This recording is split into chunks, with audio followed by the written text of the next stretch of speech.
well.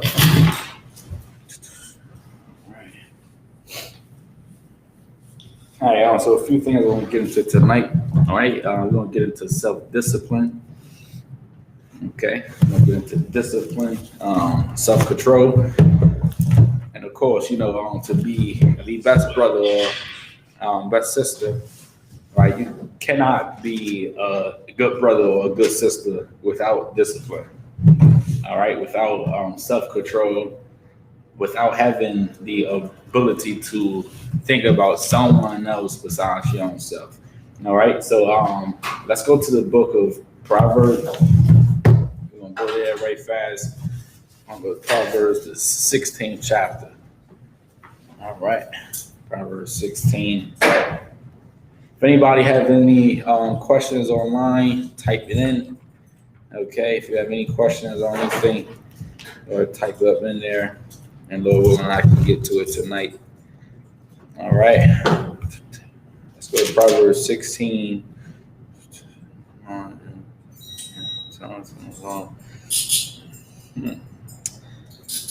right, let's start at 16 and 1.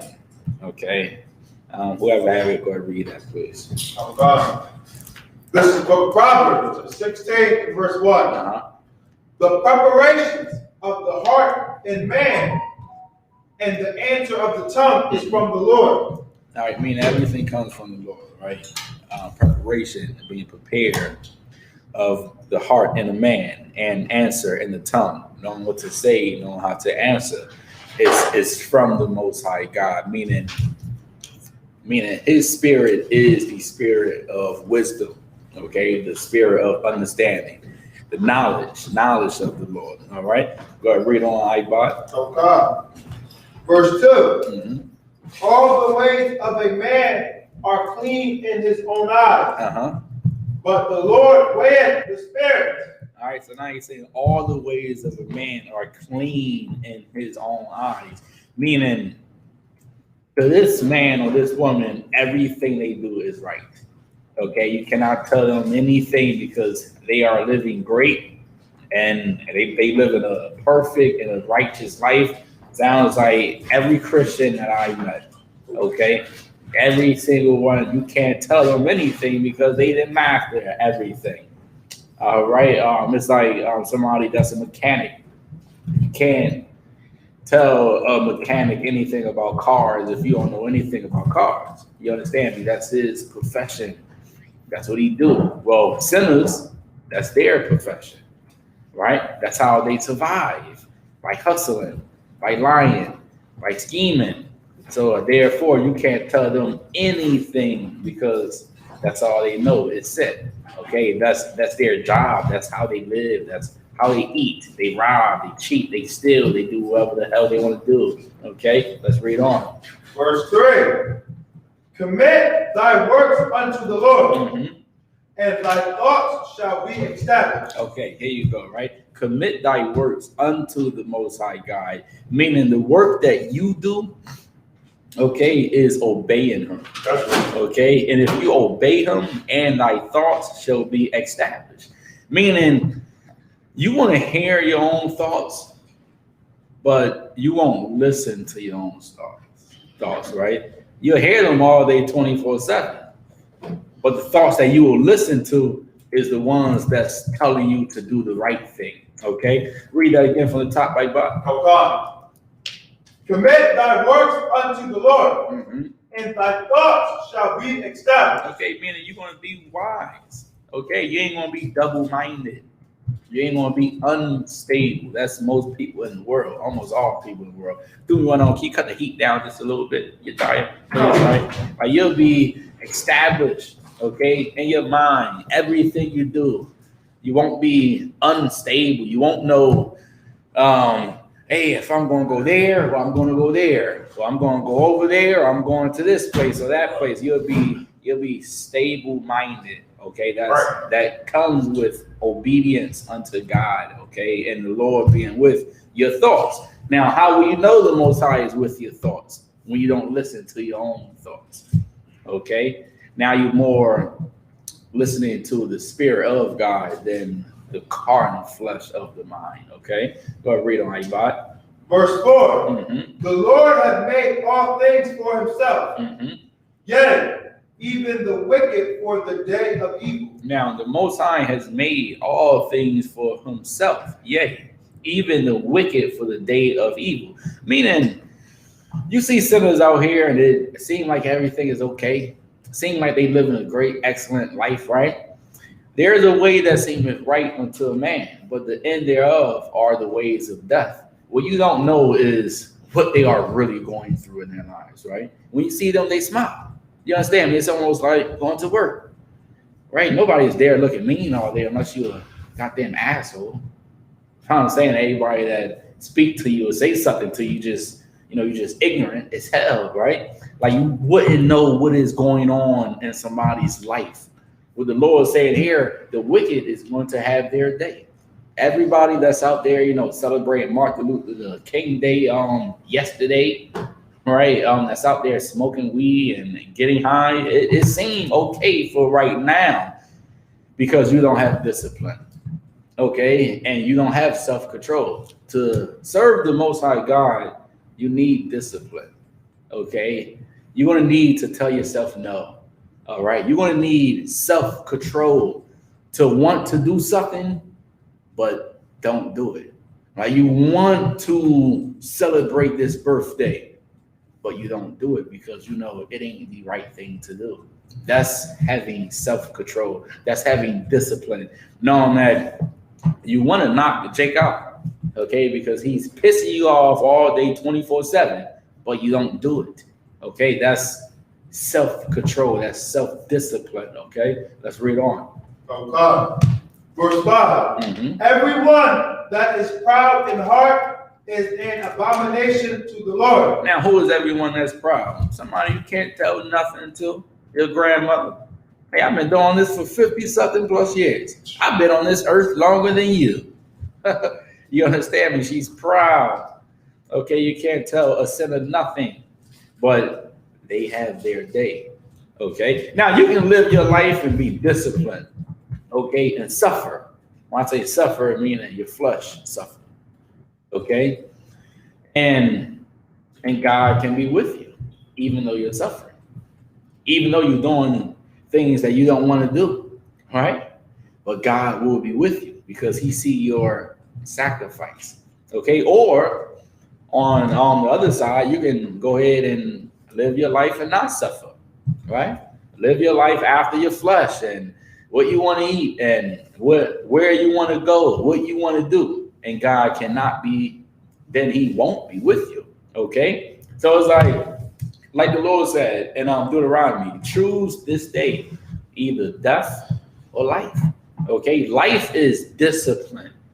Life is living a life that God wants all of us to live. That's real life when you open up the Apocrypha, Baruch 4:1. He said, all they that keep it shall come to life. But you cannot come to life if you don't have discipline. Without the commandments of God, how can you put the tools together? How can you walk and go over there if you cannot put it together? Okay, to put life together, life is like a puzzle. Hey, Shalom says, you understand me? The Bible is like a puzzle. You got to put it together. How can you put a puzzle together if you don't have the discipline to sit down and try to figure the pieces out? I'm saying before you know it, you just give up. Oh, you've been working on this puzzle for about 10, 15 minutes, and now there's one piece, you don't know where it's going. Now you just, hey, I'm done with it. That's life. Life is a challenge, okay? Life ain't easy. Life is pain. Real life is pain. Real life is suffering, okay, for standing with the Most High God and deciding to live your life by discipline and structure and order, okay? Let's read on. Oh God. Though hand join in hand, he shall not be unpunished. All right, drop down to verse 25. Verse 25. All right, we have Proverbs 16 and 25. Go ahead. Oh God. There is a way that seemeth right unto a man. Go up to 22, Proverbs 16 and 22, please. Oh God. This is the book of Proverbs 16, verse 22. Uh-huh. Understanding is a wellspring of life. See, that understanding is a wellspring of life. Go ahead. Unto him that hath it. Down to him that have it. So if you have understanding, right, you won't make bad decisions all the time. Okay? You won't end up somewhere that you should not have been in the first place. Okay? Now you'll be able to make good decisions. Okay? Give good counsel. Know how to pick a man. Know how to pick the right woman. Not by your eyes, but by the understanding of the Most High God, Yahweh. Okay? Let's read on. But the instruction of fools is folly. Go ahead. Verse 23. The heart of the wise teacheth his mouth, Mm-hmm.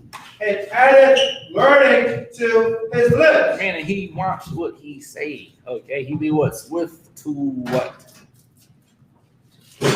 Hear and slow to speak. Right? You tell most women that's what they need to learn. All right, they talk all day 24/7. Sometimes they don't know how to shut up. It's good to hear, right? Because hearing, then you can learn.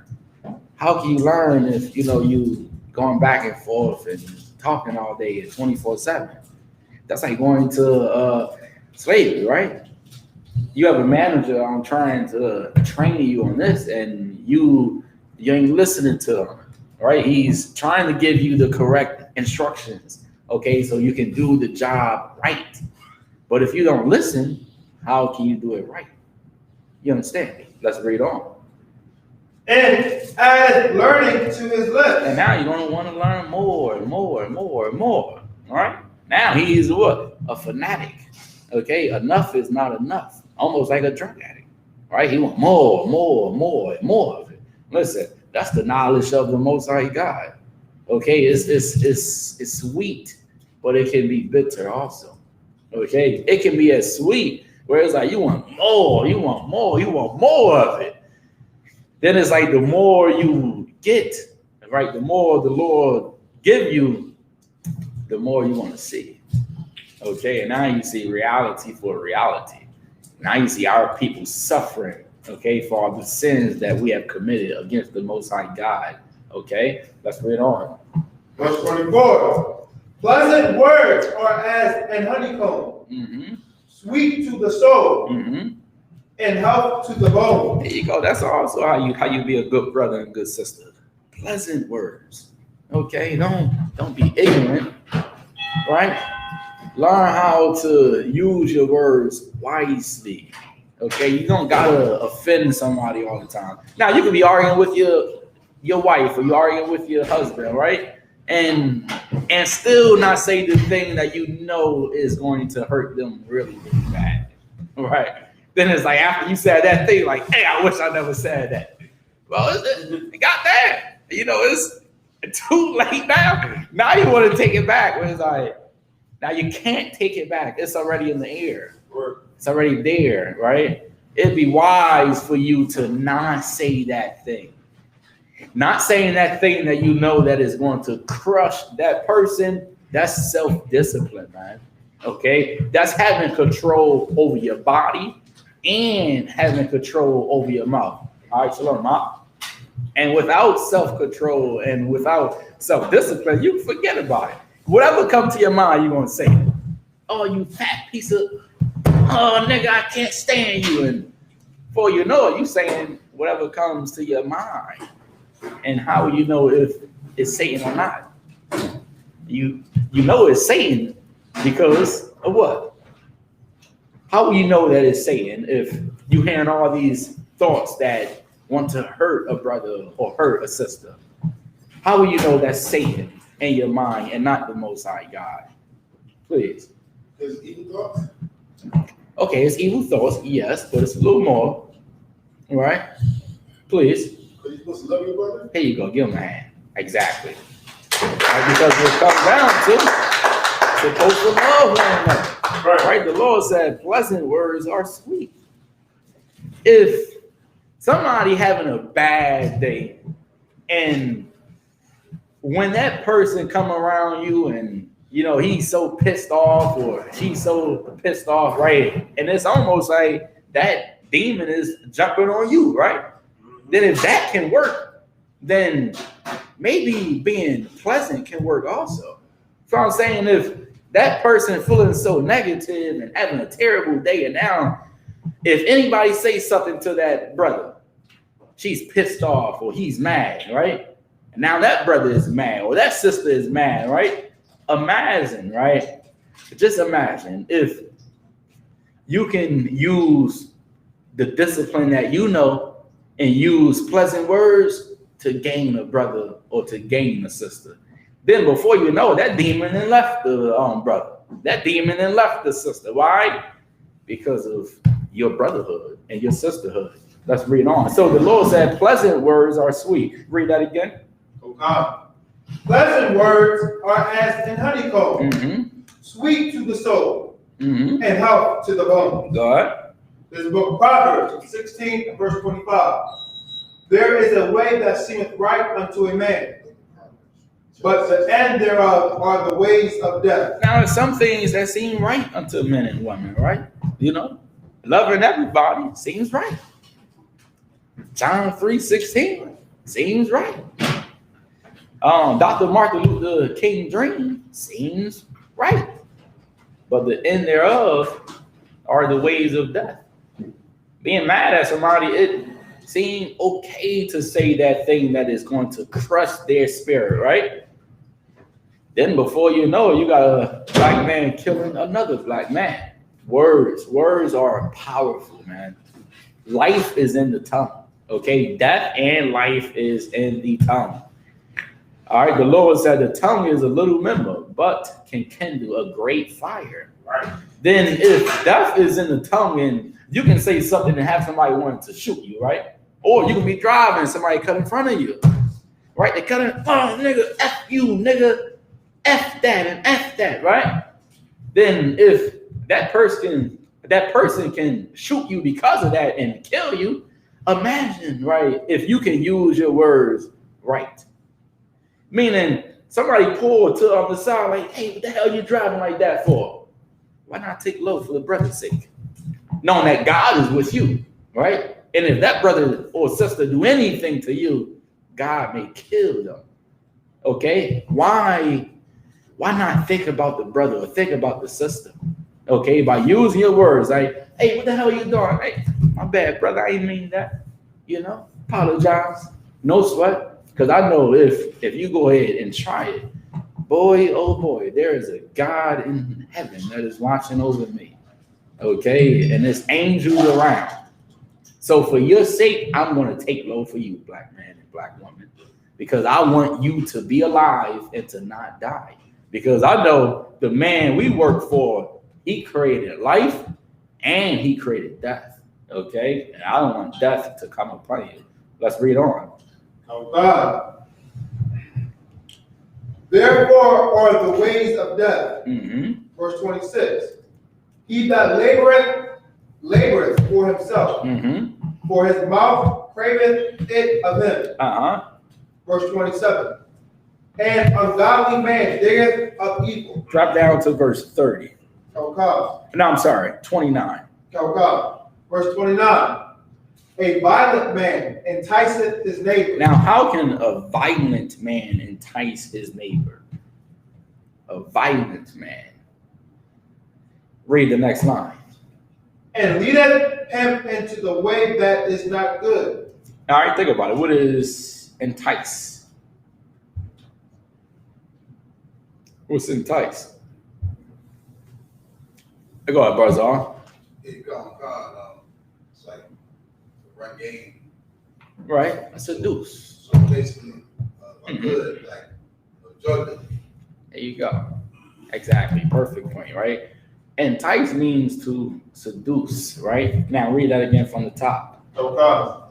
A violent man enticeth his neighbor. Now, how can a violent man entice his neighbor? Now, remember, right? His neighbor is his brother. Okay, we know that from Leviticus 19 and 17, right? How can a violent man entice his brother or entice his neighbor? Hey, listen, bro. Man, that nigga down the street owe me money. Listen, I can give you half of that money if you let me use your burner. Listen, man, that nigga done got me. He sold me a pound of weed and it was dirt.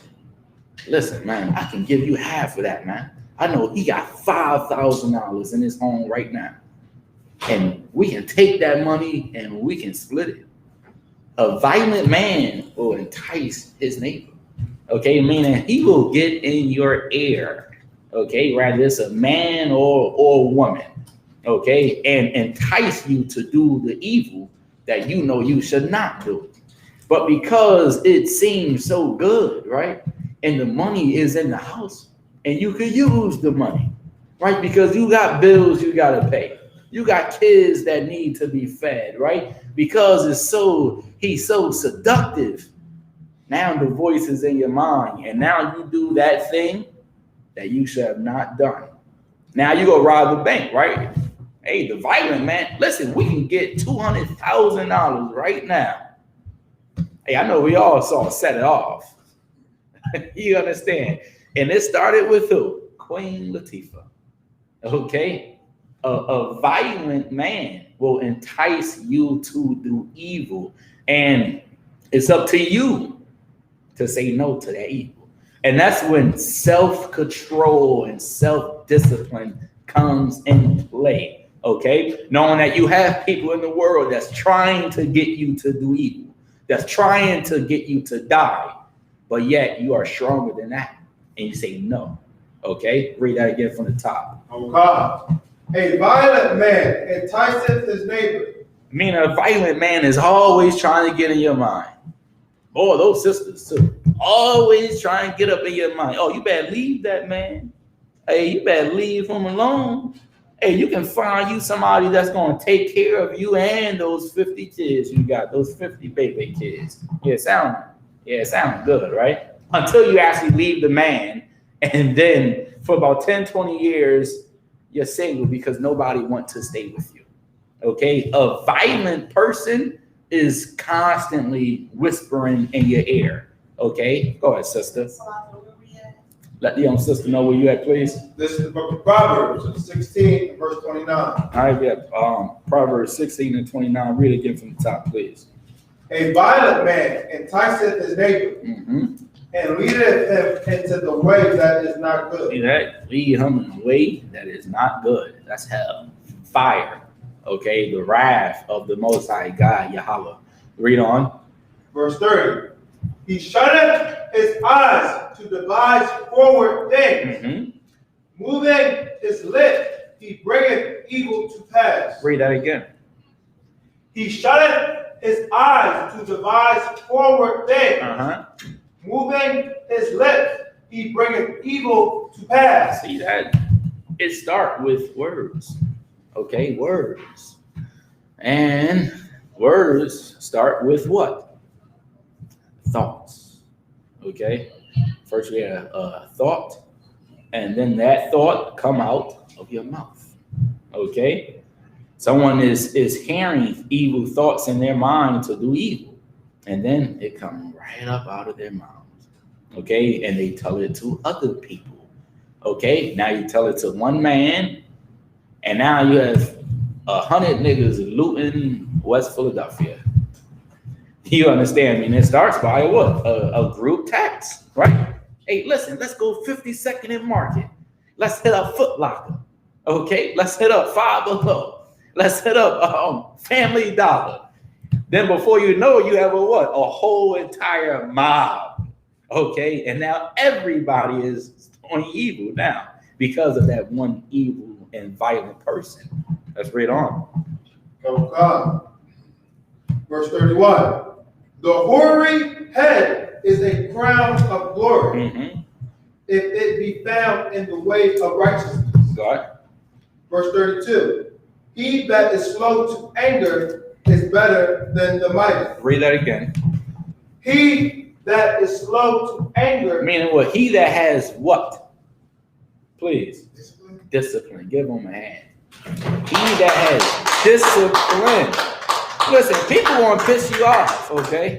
All day, 24/7, okay? 7 days of the week, 365 days a year, okay? People are going to piss you off. Now, should you let them control you by your reaction? No, you shouldn't. No, you shouldn't. Right? The Lord said, he that is slow to anger is better than the mighty. Okay? Meaning you're angry, but you don't show people you're angry. You understand me? Y'all with me, right? You can be angry, right? But you don't know I'm angry. You don't know I'm angry because my hands is where? To myself. And it's not on nobody else. Okay? I want to do this, but I'm not. You want to know how to overcome demons? You must do the opposite. Okay? You battling your woman, or you got this sister battling her husband, right? Now you want to attack her, right? You want to attack him. Y'all angry, y'all mad, y'all upset, right? What would be the best thing to do to get that demon off of that brother or that sister? In the time, right there, you're arguing back and forth, and y'all both want to attack one another. Sis? Do the opposite of what the demon wants you to do. Now, what do the demon want you to do? He wants me to attack my husband. Exactly. Kill him. All right. Cut off his rod, nigga. Told you I was going to fix you. Now you ain't gonna be with no other man, no other woman a day in your life, right? Now, what would be the opposite of that? Give him a hug. Please. Kind words. Give her a hand. Kind words. You understand? You know, a big hug normally, yo. All right, you got your woman coming at you, and you know she got a demon on her. Give her a hug. Listen, everything gonna be all right. We a team, okay? You my wife, you my husband. We work together. The demon don't want y'all to work together, okay? The demon want wrath and strife and anger and attack mode and what they call it? Oh man, what's the term, man? It's a term they use for it.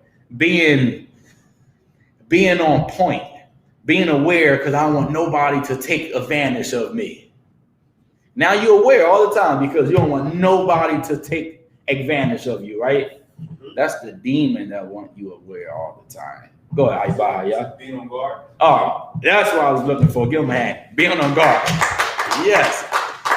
Now you're on guard 24/7 because you don't want nobody to play you, right? I know. I get it. You don't want nobody to walk on top of you, right? You're not a doormat. Got you, right?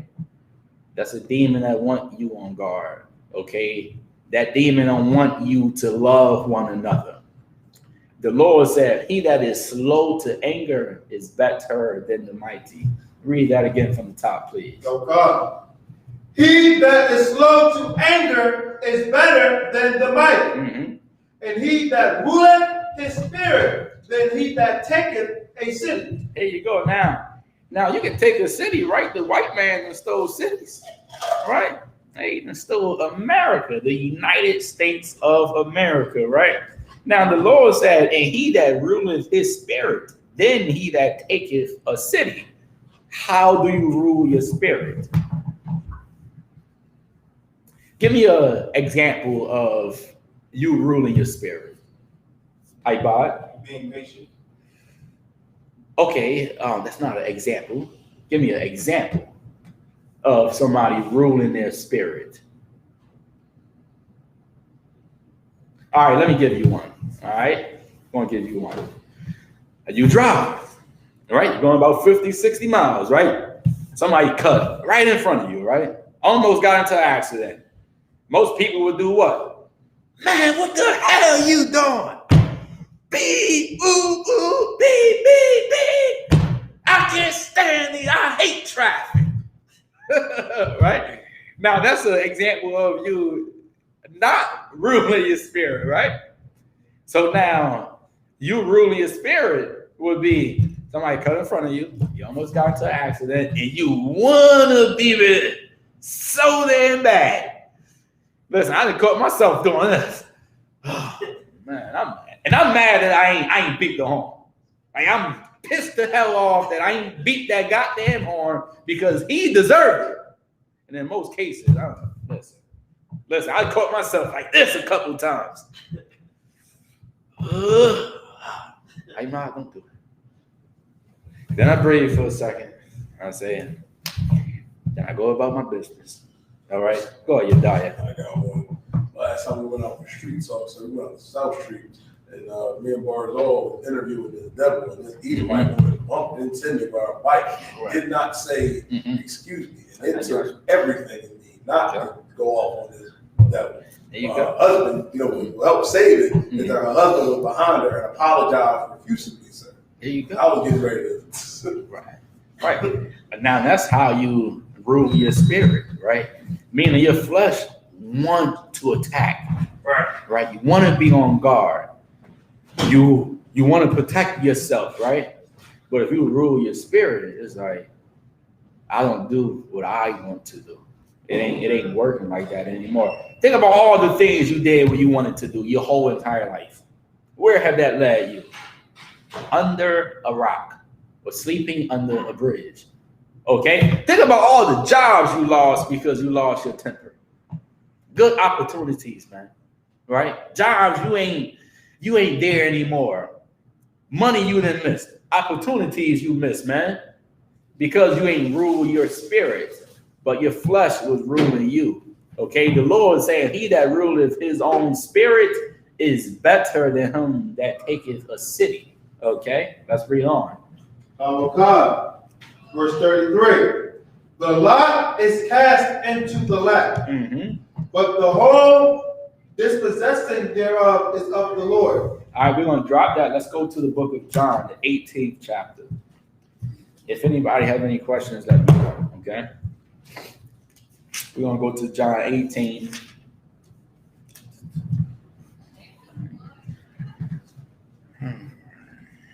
All right, let's start at 18 and 1. John 18 and 1. Whoever got it, go ahead and read it. Okay. We're going to read down to the end of 11, all right? This is the book of John, chapter 18 and verse 1. Uh-huh. When Jesus had spoken these words, he went forth with his disciples over the brook Cedron, where was a garden, into the which he entered and his disciples. Go ahead. Verse 2. And Judas also, which betrayed him. Right, we all know about Judas, right? He was a traitor, okay? Read on.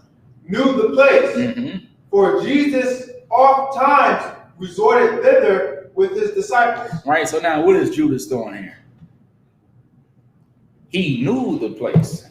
So because he knew the place, what is he doing? Hey, listen, I know he's going to be there at 3 o'clock in the morning, and we can find him and kill him. That nigga that owe you money, he's right over there. Right over there. And he have all that money up in his pocket. He's whispering, okay? He's going to tell the people where Christ is at. Where is he dwelling? Okay, let's read on. Verse 3. Judas then, having received a band of men. See that? Having received a band of men, go ahead. And officers. And officers, go ahead. From the chief priests and Pharisees. Cometh thither with lanterns and torches and weapons. Go ahead.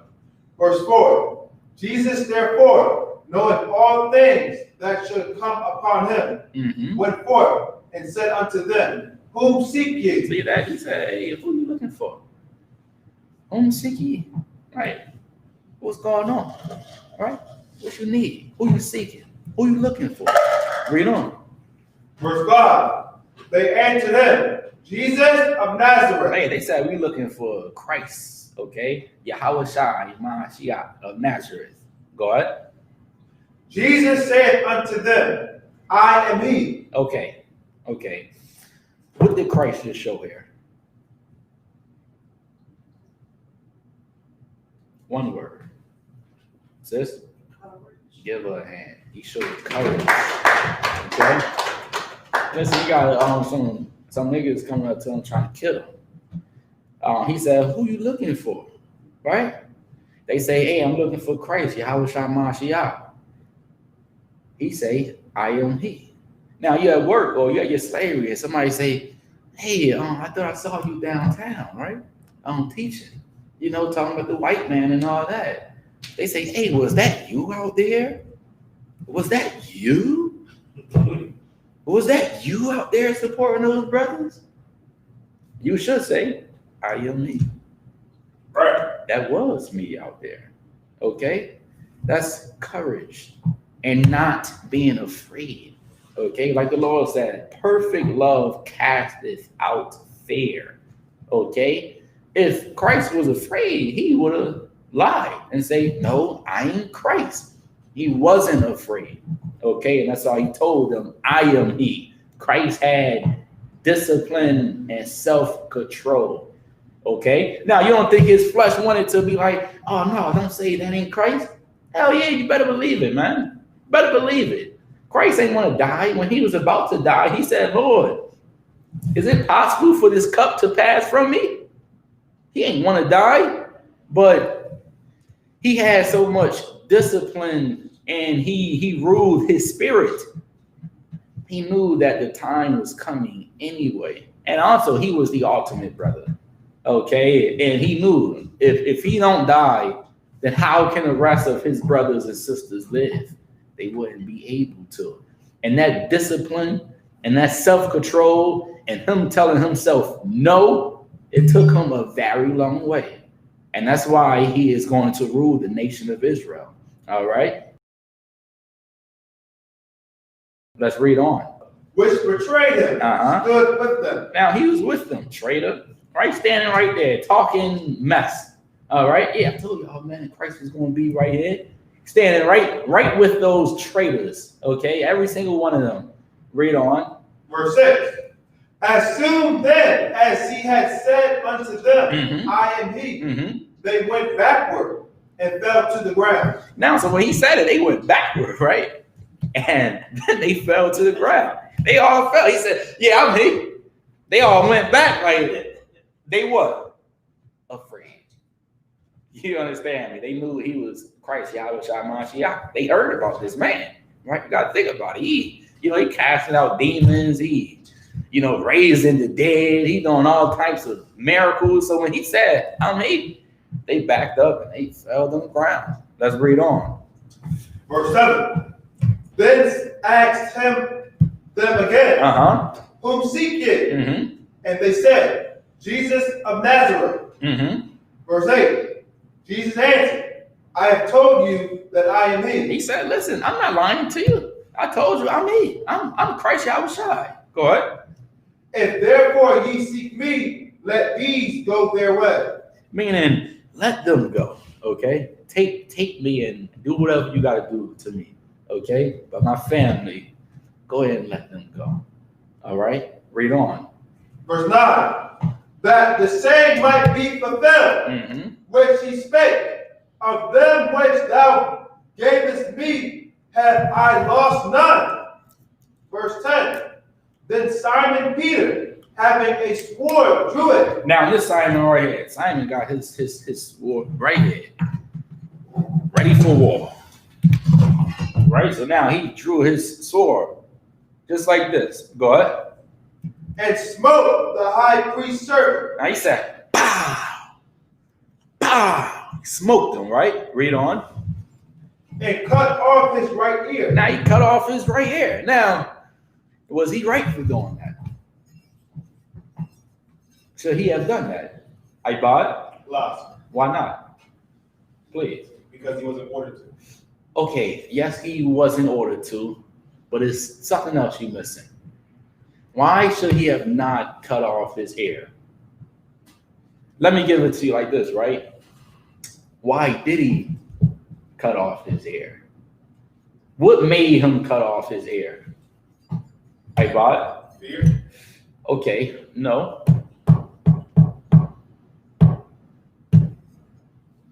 Your diet? He had no self-control. Yes, but no. Okay, this is what made him cut off his hair. Peter had a demon on him that didn't want Christ to die for his people. So the prophecy will be fulfilled. That's why he cut off his hair. Now, Peter ain't know it, of course, right? Like in most cases, do you know you got a demon on you? No, in some cases you think you good, you right. Then a brother or sister tell you, listen, you had something on you that day, right? Peter went to go through his sword and boom, he cut off his hair, right? Now let's find out what Christ said. Read on. Okay. The servant's name was Malchus. Verse 11. Then said Jesus unto Peter, put up thy sword into the sheath. Listen, he said, man, put up your sword, man. What the hell you doing, huh? Go ahead. The cup which my Father hath given me, shall I not drink it? See that? What cup was that? Him dying for his people, right? Peter had a demon on him that ain't want him to die. That's why he drew his own sword and cut off his hair. Now Christ is telling him, listen, I must do this, okay, for my people. I must fulfill this cup. This prophecy must come to pass. Read on. Verse 12. Then the band and the captain and officers of the Jews took Jesus and bound him. Go on. Verse 13. And led him away to Annas first, for he was father-in-law to Caiaphas, which was the high priest that same year. Verse 4. Now Caiaphas was he, which gave counsel to the Jews, that it was expedient that one man should die for the people. See that? Had that? One man was supposed to die for the people. Peter. Okay, you can't stop that. Cannot stop it. Now to Peter, it's like, yeah, I'm showing love, right? No, brother, that ain't love. You can think you're doing something right when you're not. Okay? Peter was one of those brothers that had no patience whatsoever. Okay, he was always losing his patience all day, 24/7. Peter be one of those brothers, he'll cuss you up. He'll cuss your ass out in a heartbeat. All right? He'll be one that grab a sword and chop your head off if need be. Cut your ear off. Why? Because he had no patience at all. Okay? Go ahead, sis. What does it mean when it said that when Peter is in Christ's bosom?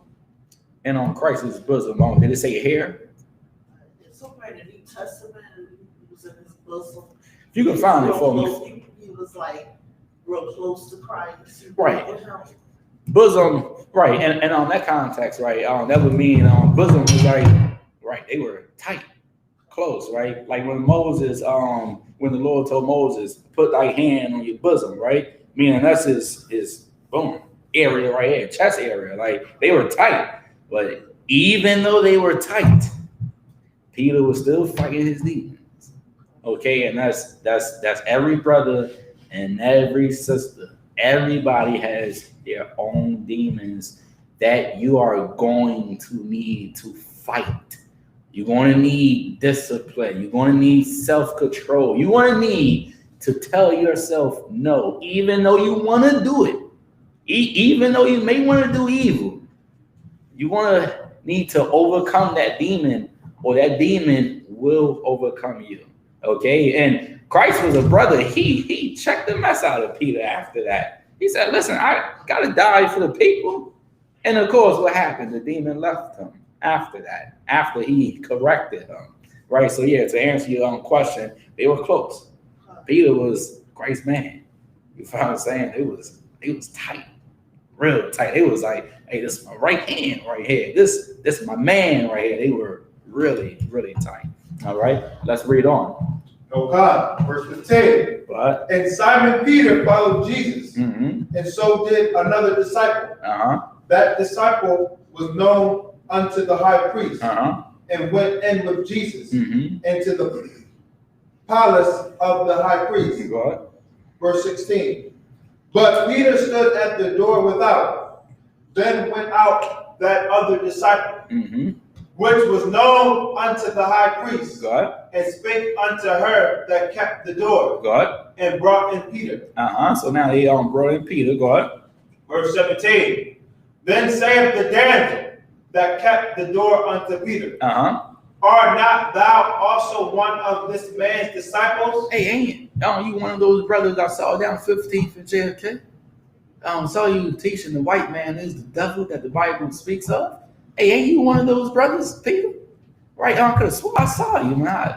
I saw your fro and your mustache. You look like one of those niggas. Right? You look like one of them. You got the headpiece on. You rocking your swords and your fringes and garments and all that. You look just like one of those brothers I saw rolling with Christ Yahweh. Let's read on. He said, I am not. Peter said, oh, no, that ain't me. I ain't gonna lose my job. No, you didn't see me downtown teaching. Oh, no, that wasn't me. Maybe that was my twin, but it wasn't me. You understand me? Peter, boy, oh boy, the Lord will test you. Okay, the Lord will put you in an awkward situation.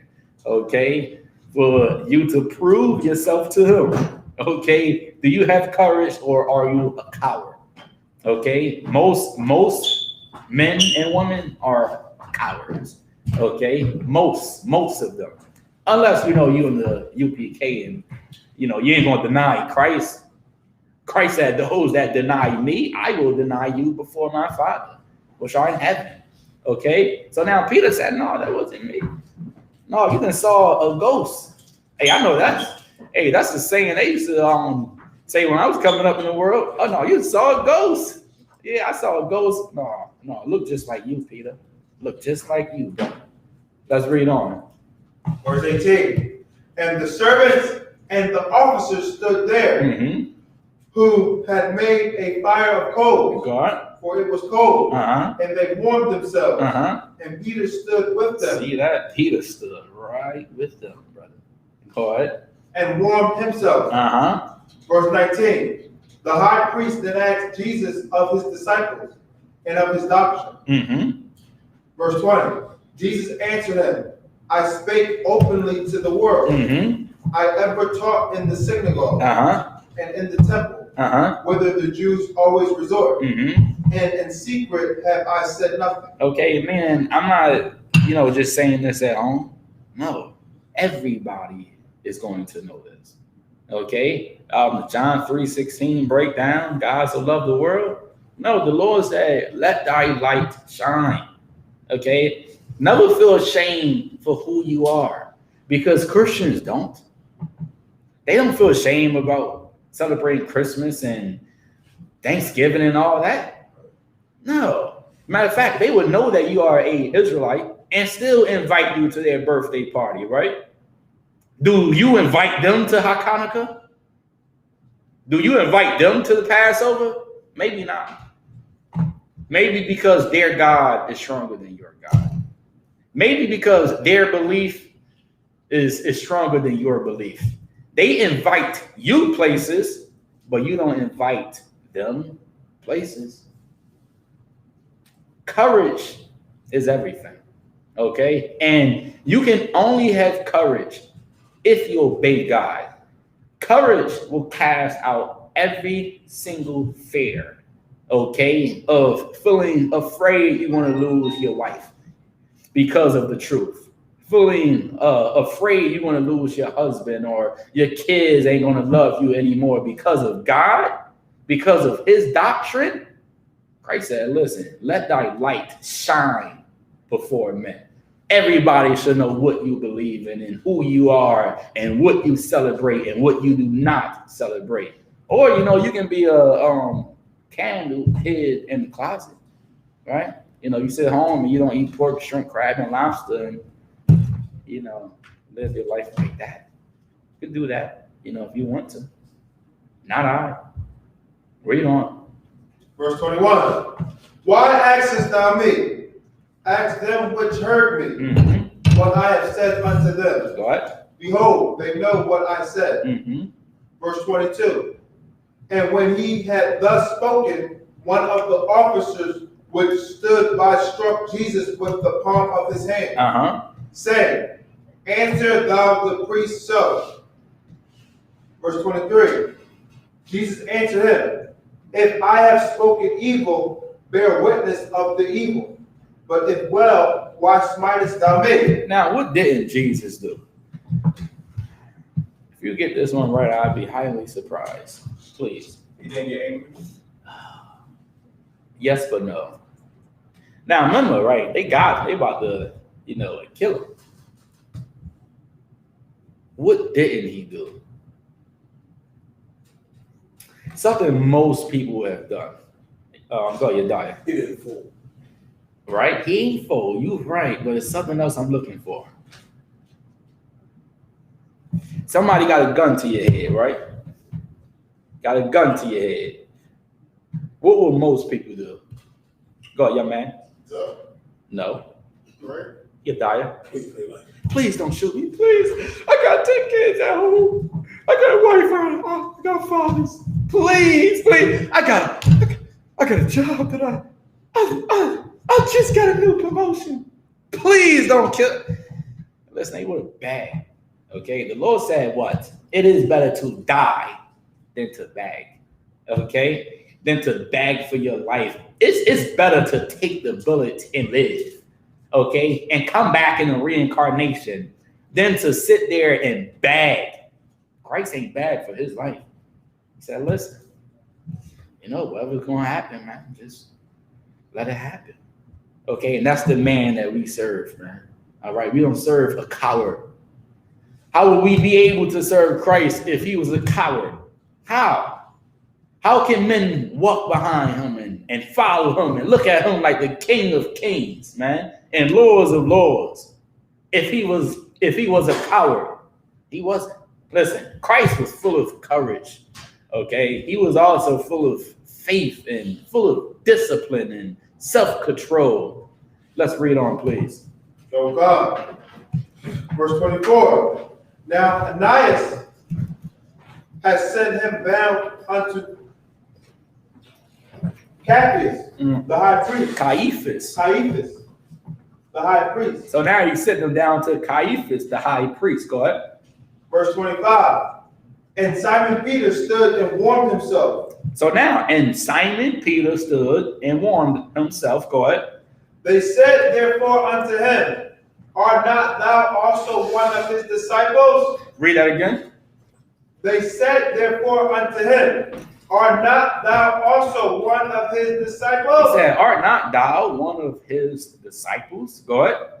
He denied it. He did what? Denied it. He did what? Denied it. He denied it. Go ahead. And said, I am not. He said, I am not. Hey, that day, Peter, he found out he wasn't as hard as he thought he was. All right. When you are tested, right? When the Lord put you in a situation, then you find out how much you really love the Lord. Right? When you talking to this sister, you barely know her, and you marry her, right? And then a couple days later, it comes out, she was still messing with her baby daddy, but you ain't take the time to learn anything about her. Then you didn't learn that day how much you really love Yahweh. Okay? Then you didn't learn something about yourself that maybe you ain't Mr. Tough Guy. Maybe you don't have all this courage you say you have. Because when it comes down to it, you fold. You fold. Every single time. It's easy for anybody to say they love God, right? The test is when you're not in here, right? When you're home. That's the test, right? When you have those babies crying for birthday gifts, man. Crying to go to their family member's house to celebrate Christmas and birthdays and all that. And then you actually see, who are you inside? Peter found out that day, I was a coward. I was a coward. One thing about Peter, you know, after he found out that, he repented, right? And he ain't looked back. Let's read on. Of God.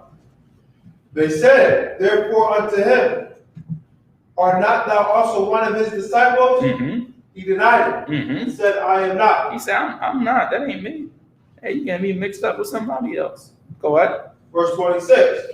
One of the servants of the high priest, being his kinsman, whose ear Peter cut off, said, Mm-hmm. Did not I see thee in the garden with him? He said, yo, you the one that cut off my head, Peter. You understand me? He said, did not I see you in the garden with him? Go ahead. Verse 27. Peter then denied him. Man, Peter said what? Y'all tripping. You tripping, bro. You don't know what you talking about. Now, Peter's sitting there playing his game. Listen, what? Yo, come on. Me? Listen, I was down there chilling with my woman a couple days ago. I was down the street playing basketball. I was playing with my swords. You know, I like to cut off ears and all that, but hey, I was playing with my swords down there. You understand me? I was chilling. That ain't me.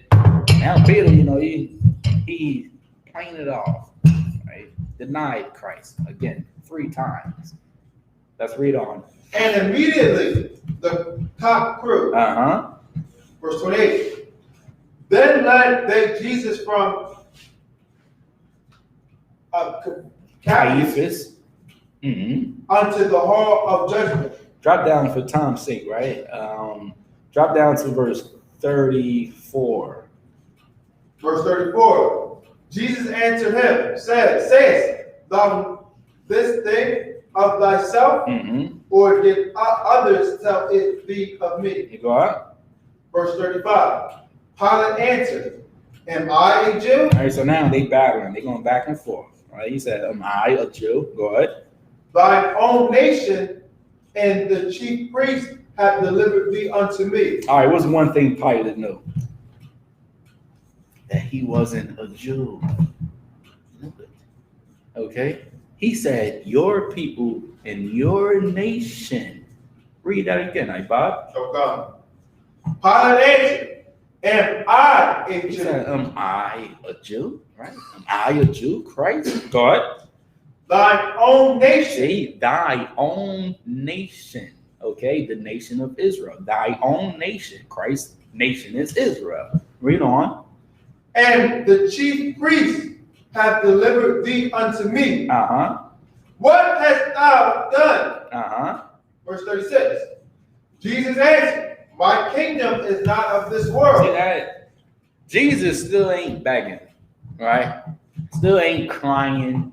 He ain't about to sell out like Martin Luther King, right? He said, my kingdom is not of this world. Why is he saying his kingdom is not of this world? Because this world is wicked, okay? Look outside. Listen to people, okay? Open up your ears a little bit and just hear what people say. See what they do.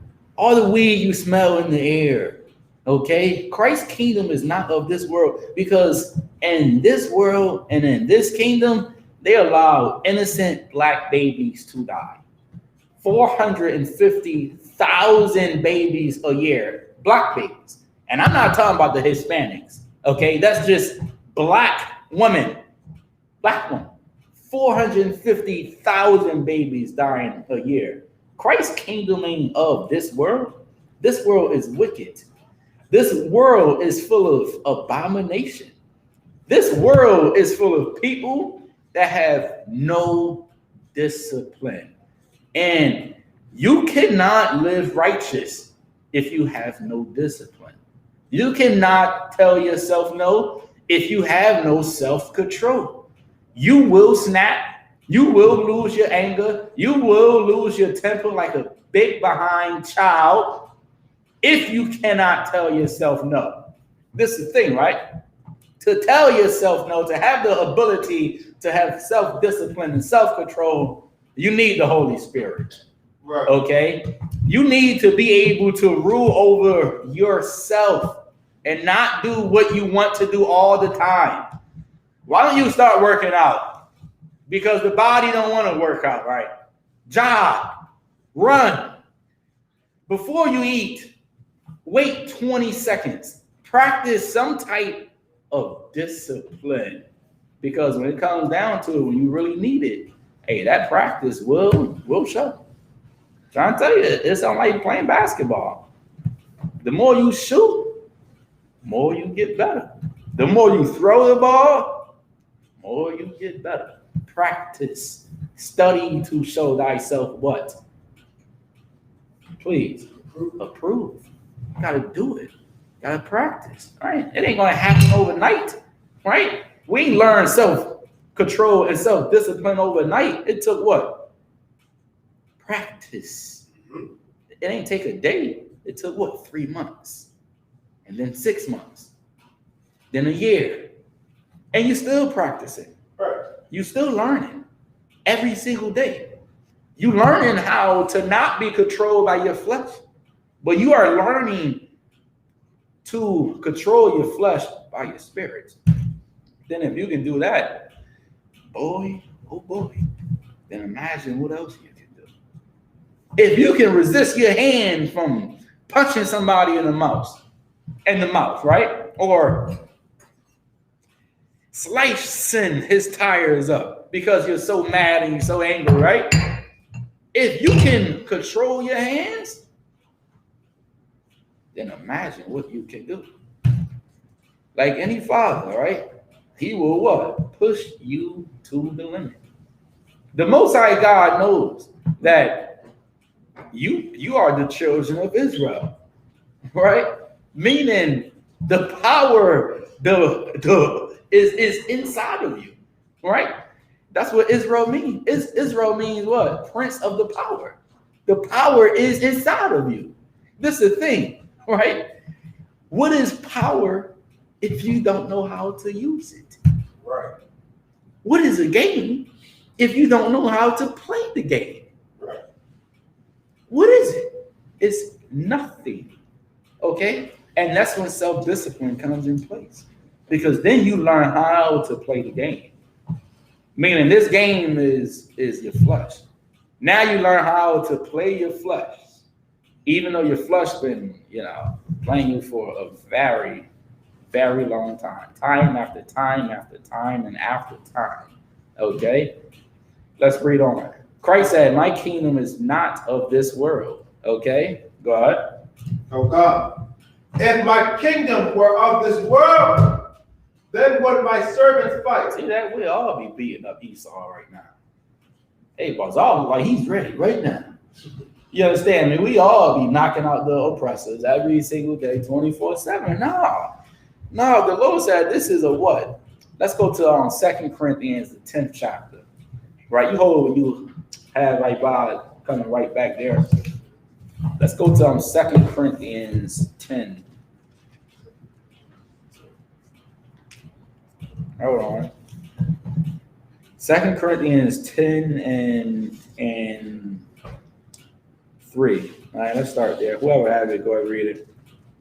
This is the book of 2 Corinthians, chapter 10, verse 3. For though we walk in the flesh, we do not war after the flesh. All right, somebody break that down. What do that mean? For though we walk in the flesh, we do not war after the flesh. We walk in the flesh, right? Meaning, I'm in flesh right now. You in flesh right now, right? You go out, you get up, you go to work, and get in your car, and you drive, and you take your kids to school, right? For though we walk in the flesh, we do not war after the flesh. Meaning what? Please. Our fight is not physical. Right. Anybody else? Yediah? We don't dictate what our flesh do. We don't let our flesh do whatever the hell we can do. Exactly. That's it right there, right? For though we walk in the flesh, we do not war after the flesh. Meaning we are in flesh, right? But hey, you don't do what you want to do, right? You don't say what you want to say. You don't go where you want to go. right? We are in the flesh, right? We in the flesh, but we don't war after the flesh. Okay, let's read on. For the weapons of our warfare are not carnal. Read that again. For the weapons of our warfare are not carnal. Listen, you can knock somebody out. That don't mean you are strong. Okay. For the weapons of our warfare are not carnal. Read on. But mighty through God to the pulling down of strongholds. But mighty through the Most High Yahweh to the pulling down strongholds. Go ahead. Verse 5. Casting down imagination and every high thing that exalted itself against the knowledge of God. Go ahead. And bringing into captivity every thought to the obedience of Christ. Read on. Verse 6. And having in readiness to revenge all disobedience when your obedience is fulfilled. See that? Listen, the Lord will deal with the enemies, man. Right. He's waiting for us. It's almost like you waiting to buy your child a gift, right? But you are waiting for that child to do good, right? Well, that gift that God is waiting to give us is the kingdom of heaven. But he ain't gonna just give it to us. He's like, hey, you gotta earn that video game, brother. One, you gotta go to school and you gotta show daddy, man, you're gonna be good. All right, you're gonna be a good boy, or you're gonna be a good little girl. Well, the Most High is waiting to destroy our enemies, but he's also waiting for us to have self-control, to have discipline, okay, to have the ability to tell yourself no. If you cannot tell yourself no, then you already lost the fight. The fight is already over. Okay, you're already going to lose. That's like you getting in a boxing ring with no gloves on. Okay, the fight is over. Let's go to Jeremiah 19:7. All right.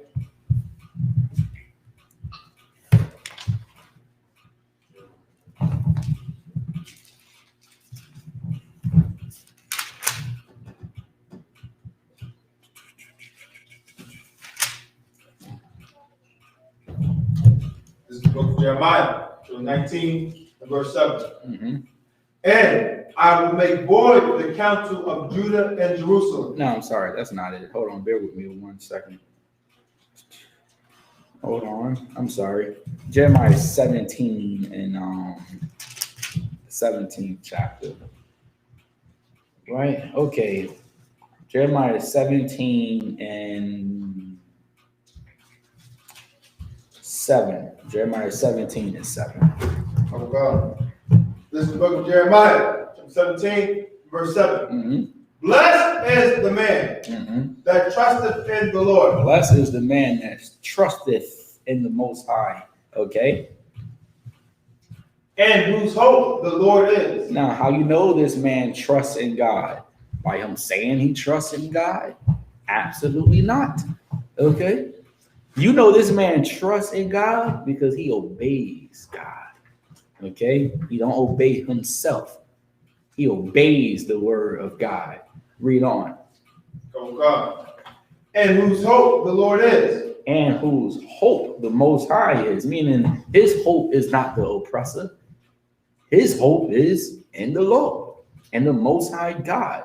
Read on. Verse 8. For he shall be as a tree planted by the waters, and that spreadeth out her roots by the river, and shall not see when he cometh, but her leaf shall be green, and shall not be careful in the year of drought. Right. Go ahead. Neither shall cease from yielding fruit.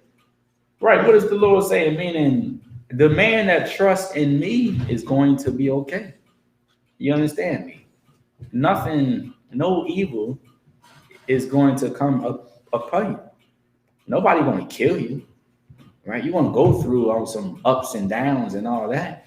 But if you trust me, and if you show me your discipline and your self-control, he's saying you're going to be like that beautiful tree. Okay, you're going to be just fine. Let's read on. Oh God. Verse 9.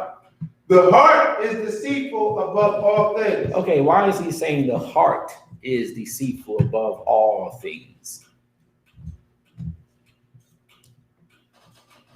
What? The heart is emotional. No, that ain't why he's saying that. He's saying the heart is deceitful above all things, right? Let's do this, right? Forget about the heart, forget about the mind. What is the other things? The heart, the mind is deceitful above all things. Now, we want to forget about the heart. We also want to forget about the mind, which is the same thing. The heart is the mind, right? What is the other thing? Sis? Our members of our body, we have to mortify Mm-hmm. our members, which is, we are the temple. Mm-hmm. Right. Anybody else?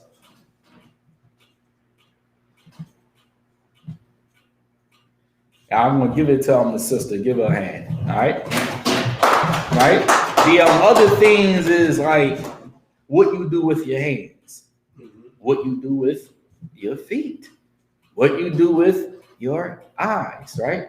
Now, with that being said, why did he say the heart, the mind is deceitful above all things? Go ahead. Because the heart is the mind where you have all these evil, wicked thoughts. You think it's right, but it's not good. It's Right. deceitful. Right, you right there, but not quite. Ibad, Because it's the most subtle. give me a little more when you say that.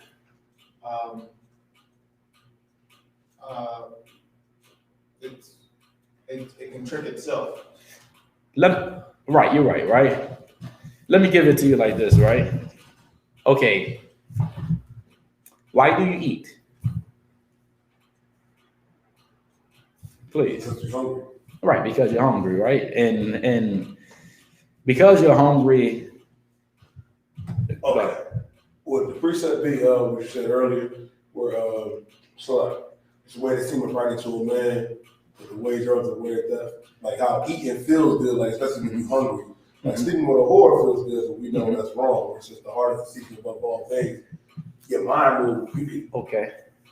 so. You right there, but not quite, right? Right. Remember, Christ said, man should not live by bread alone.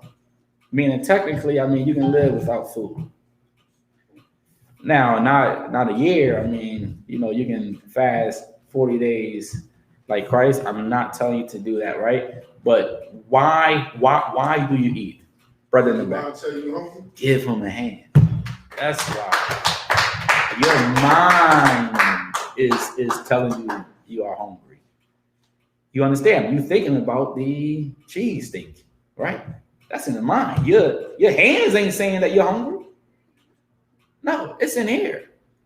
Your mind is thinking about the beef patties and the Jamaican food, right?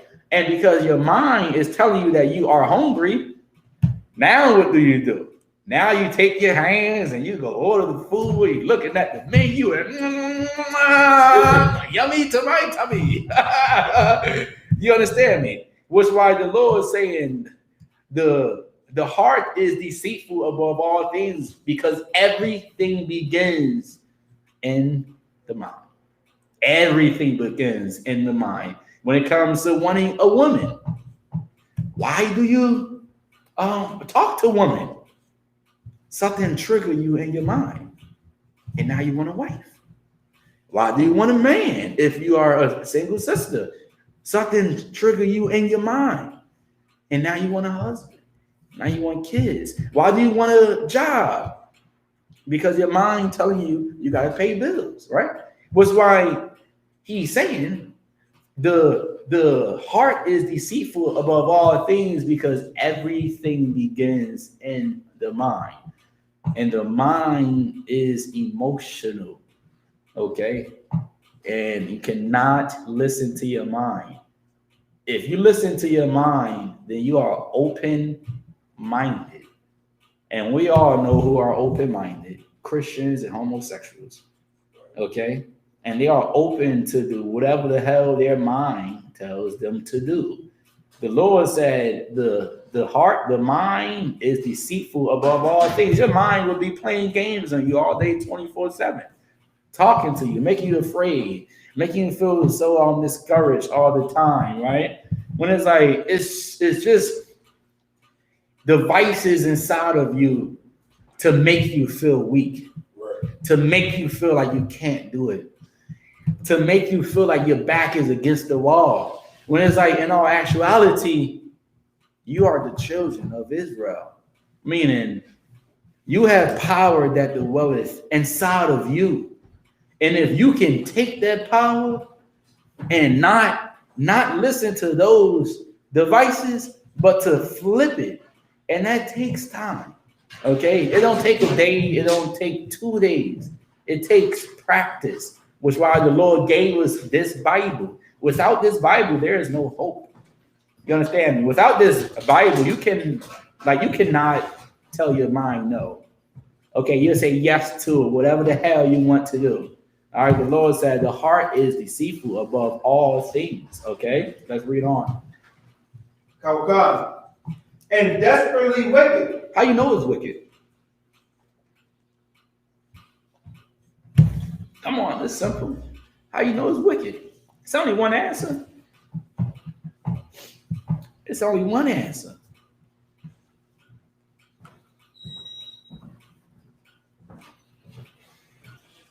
Read it one more time, everybody, from the top. Oh God. The heart is deceitful above all things. The heart is deceitful above all things. Go ahead. And desperately wicked. See that? The Lord said, and desperately wicked, meaning wicked above all wickedness. Right? Why is he saying that? How do you know the heart is wicked? It's only one answer. Go ahead. Say that one more time. Because it's deceitful? No. We know it's deceitful, right? Because he just said the heart is deceitful above all things. How do we know it's desperately wicked? You got to be honest to answer this one.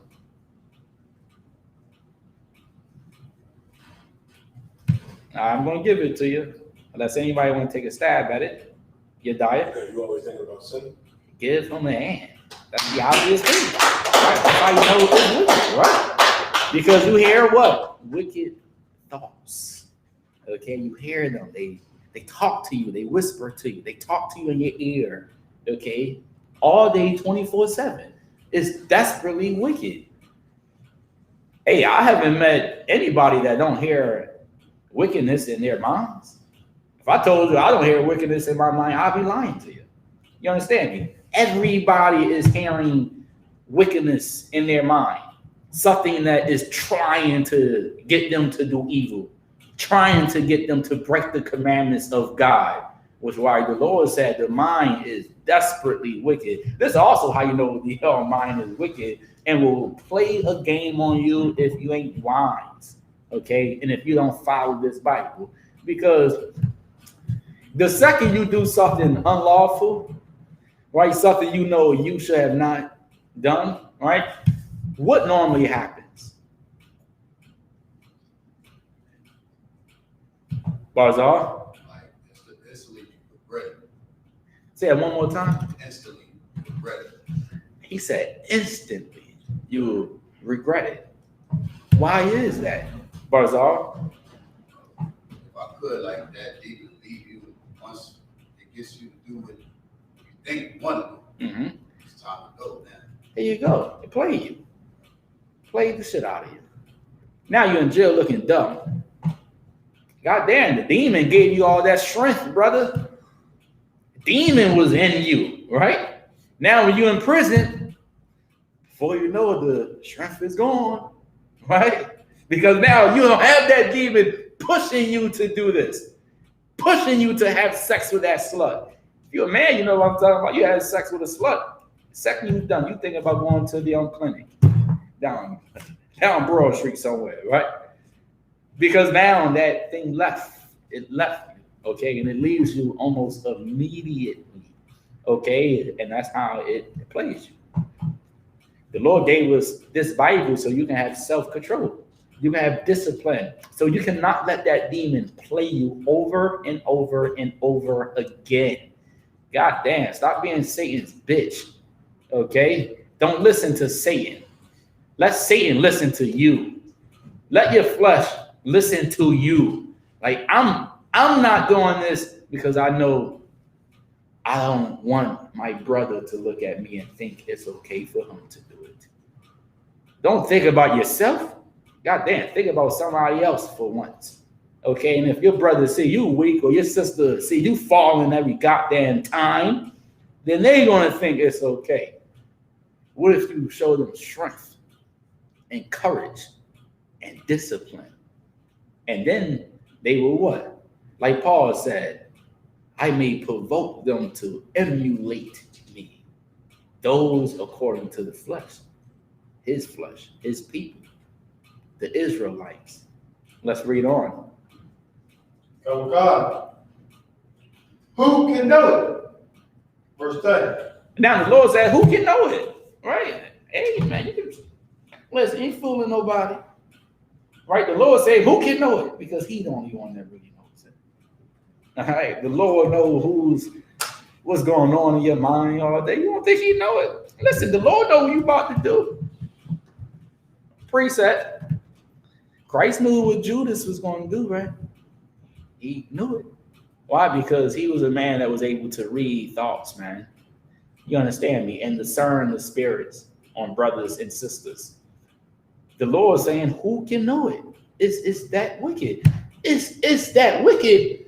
You don't want nobody to know how wicked you are inside. You hide it. You hide it. Then when you go home and when it's you and nobody else around, it comes out. It comes out. Who can know it? You won't let nobody know it. But you better believe and hear, it will come out. Read on. Verse 10. I, the Lord, search the heart. Read that again. I, the Lord, search the heart. Now, who put Peter in that situation? Most High, right? Most High put Peter in that situation. He said, okay, Peter, I see you out. Who put Ezekiel in that situation? I loved his wife. Loved his wife. Loved his wife more than the Most High God. Who put Christ in that situation? Who put Abraham in that situation? When it's the Most High or it's your beautiful son. The Most High is going to put you in a situation, right? Just know this, right? When your test comes, when? Okay? Something comes with winning. It's easy to just give up, right? You can walk away from a relationship you've been in for years. That's easy. You can get rid of that car. It's been giving you so many goddamn problems, right? That's easy. That's the easy thing to do, right? But to actually win, boy, that's going to take some, it's going to take a lot. It's going to take a lot of pain. Okay, it's going to take a lot of discipline. It's going to take a lot of self-control. It's going to take a lot of you looking yourself in the mirror. We all know the oppressor is the enemy, right? He is the devil that the Bible speaks of. It's another enemy, okay? And that enemy is you. When you look at yourself in the mirror, right, examine yourself, and you looking at yourself, it's you in that man at a battle every single day. It's you and that woman in a battle every single day. It's the spirit and it's the flesh fighting one another, trying to overcome one another every day, all day, 24/7. From the time you get up, man, from the time you go to bed, it's you and it's that person in the mirror. And if you can tell that person in the mirror no, then you'll be all right. knowing that the Lord said the mind is deceitful above all things. Who can know it? God, Yahweh. Read that again from the top, Ibad. So God, I, the Lord, search the heart. See, that like any father, how do I know if you really love me if I don't, if I don't put you in a situation? God damn, your love could be fake like every other Christian. Gotta put you through something, right? They only had a show I used to love to watch. Show me the money. All right, you got to show the Lord, right? The Lord said, "Love not in word." All right, you want to serve the Lord when your back is against the wall? You going to serve the Lord when your family ain't with you anymore? You going to serve the Lord when you can't serve yourself anymore? He said, "Who can know it?" Read on, please. I tried the reins. See that? Lord God, try you. God, see what you got up in you. Read on. Oh God, even to give every man according to his ways. Read that again. Even to give every man according to his ways. Right. It's like any test, right? If you pass the test, you get a what? Get an A. Right? What if you fail the test? You get a big fat F. Big fat F. Okay? Now, if you pass the test, then the Lord will give you a blessing. But you can only receive that blessing if you practice self-control and self-discipline. Or, you can take F's all day and just live your life like your parents. All right, be a failure, be a drug addict, be somebody that is out of control, that has no discipline whatsoever. Or you can show your children a better way when it comes to life. All right, let's read on. And according to the fruit of his doings. Verse 11. As the partridge sitteth on eggs. All right, we're going to drop that. Let's go to Romans 7:6. All right, do anybody have any questions? We go online, you dying? No questions online, sir. All right, no sweat. All right, let's go to Romans 7:6. All right. Oh God. Hold on, catch up with it. All right, start at 5, 7, 7 and 5. So God. This is the book of Romans, 7, verse 5. Mm-hmm. For when we were in the flesh, the motions of sins. And now when he say, right, for when we were in the flesh, what is he saying? Right, Bod? In the world. Exactly. For when we were in the world. All right, go ahead. For when we were in the flesh, the motions of sins, which were by the law, did work in our members to bring forth fruit unto death. Meaning everything we did, all the sins we committed was going to kill us. Okay? Was going to lead us in captivity. Going to bring us to death. Right. Read on.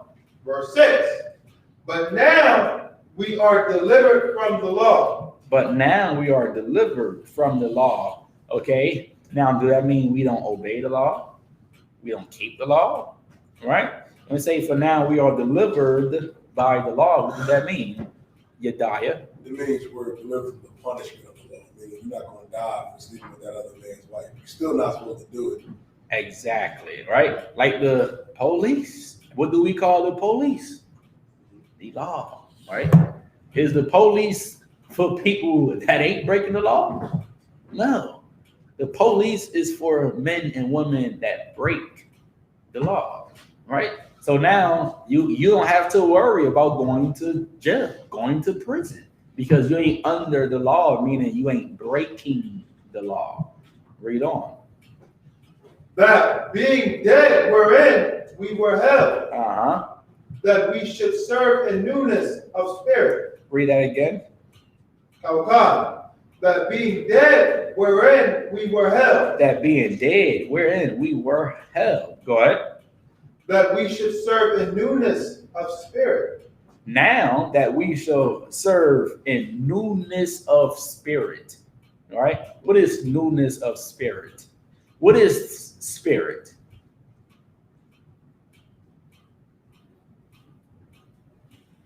Right, 'cause I know because of the Christian church, right, we think spirit is a ghost. Right, spirit is not a ghost. Right, what is spirit? Right, we say newness of spirit. What is he talking about? Go ahead, Ibad. It's being born again. With spirit. What? It's a vibe. Okay, not quite. With spirit. Go ahead, Barzar. Would it be along the lines like character? Okay, you on it, right? You gotta think about it, right? Okay, you can see a brother, you can see a sister. They can look good, right? But their spirit could be dead, right? See a brother, hey, shalom, sis, what's going on? Look good, you look like everything is okay, right? But their spirit could be dead, right? What is spirit? What is, I'm trying not to give it to you. Go ahead. Like attitude. Not quite. Y'all skipping around. He's right there. Ibad. Is it like a life force? Not quite. Spirit.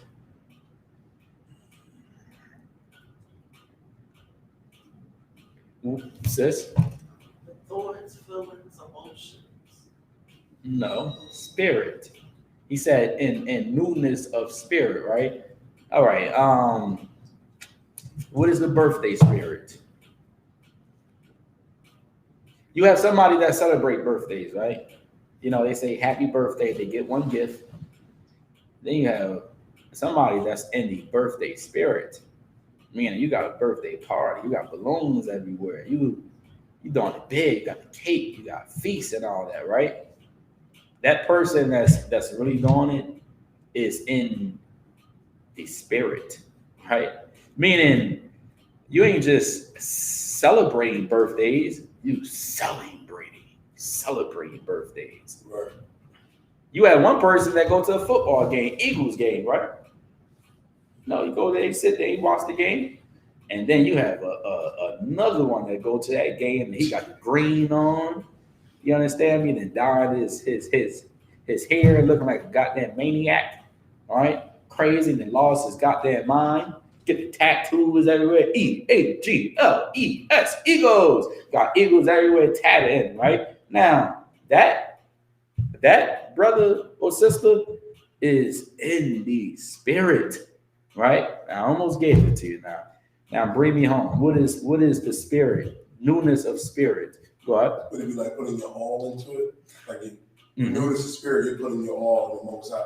Yes, you zeal. That's what I was looking for. Give him a hand. Your zeal. Right, that's the spirit right there. Newness in the spirit, meaning now you ain't just sitting at home not eating pork. No, you're not eating pork, and you are in the spirit because you out there teaching, you prophesying, right? Right. You are a fanatic when it comes to the truth and this doctrine. You really do it. You don't just celebrate the Passover. You celebrate the Passover. You don't just go to the Passover all black on, do you? No, you go, well, unless you're a trooper, right? You go to the Passover, you got your garments on, like the Lord said, put on like beautiful garments. Right. You understand me? You not only go, but you be renewed in your spirit, meaning that zeal. Okay, it ain't nothing new, like nothing different. Like you hear about the Christmas spirit. You got somebody that celebrate Christmas, then you got somebody that got the lights on everywhere. You got somebody that celebrate Halloween, then you got somebody that got Halloween everywhere. You understand me? Candy everywhere. Why? Because of their zeal for it. Well, you need that zeal when it comes to the Most High God. And to have that zeal, you need discipline. You need self-control. And then before you know it, your zeal will outweigh your flesh. Okay? Your spirit will overcome your flesh, right? Meaning your flesh don't want to be as zealous, right? Why? Because your flesh want to, if you Jake, what you doing, bro? Chilling. Chilling, man. Hey, what's going on, man? What's up, man? Chilling. No, don't be chilling. You understand me? Raise the dead. Do that. Teach. Prophesy. Bring your people back home. That's being in the spirit. So now your flesh don't want to do it. But because of your obedience unto God, I see you and I see your spirit. I see your zeal. I can see you and you can look normal. You can look plain. You can look regular. But inside you could be dead. Spirit could be tired. You could be dead as hell. But your zeal will overcome your flesh if you walk in the spirit of the Most High God. Okay? Let's read on. And not in the oldness of the latter. And not in the oldness of the latter. What is the oldness of the latter? What's that? The oldness of the latter is the old man. Okay? Whatever the old man used to do, and if you're still doing it right now, you got to check yourself. That's it. Prove. Study. Practice. Right? If you find yourself doing things that you used to do, no, that ain't you. That's the old you creeping back. You find yourself losing discipline and all. That's normally how Satan works too, right? You know, he'll start by little by little, little by little, little by little, and before you know it, you are possessed. You are possessed like Peter, and you don't even know it. Okay? You got to be renewed in the spirit, right? Your zeal have to be on another level. If not, your flesh is going to overcome the new man. And the old man is going to live until he put you to death. Until that old woman is put to death. Okay, that's what the flesh works, right? The flesh don't want you to have discipline. The flesh don't want you to have self-control. The flesh want you to do whatever I tell you to do. Let's read on. This is the book of Romans, chapter 7, verse 7. Uh-huh. What shall we say then? Is the law sin? God forbid. Uh-huh. Nay, I had not known sin, Mm-hmm. but by the law. See that? He said, I don't know sin. What's pork? We wouldn't know anything about pork if it wasn't pork in the supermarkets. Right? What's pork? Shrimp? What's that? Christmas? Huh? That was Christmas. You understand me? Read on. Oh God. For I had not known lust, Uh-huh. except the law had said, thou shalt not covet. Yeah, he's telling you, this is what I know. I know the law. I know to not covet, to not want something that don't belong to me. I know that. Okay, and that is what matters. Let's drop that, all right? Let's go to the book of Psalms 145. All right, let's go there right fast. Psalms 145.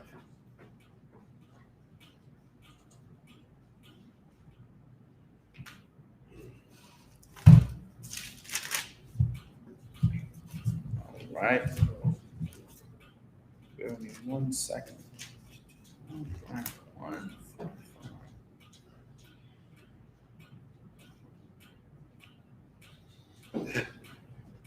All right, Psalms 145 and 6. Start there.